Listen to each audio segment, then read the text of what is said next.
Magandang araw mga kagabay. Ngayon po'y June 11, 2025, araw po ng Miyerkules. Debosyon natin sa ating mahal na ina ng laging saklolo. Napakaganda po ng gospel.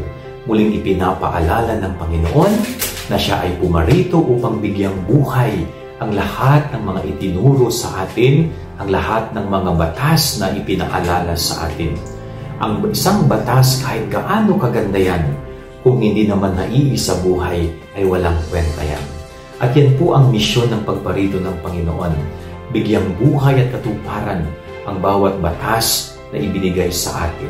Yung mga batas ni Moises, yung mga batas ng propeta, yung mga panuntunan na ibinigay sa atin kung paano tayo mas lalong magiging malalim sa ugnayan sa Diyos. Si Jesus ay dumating upang bigyang kaganapan ng lahat ng ito. Yan ang ating gabay aral ngayong maghapon. God bless po sa inyong lahat. Pagpalain kayo ng Panginoon.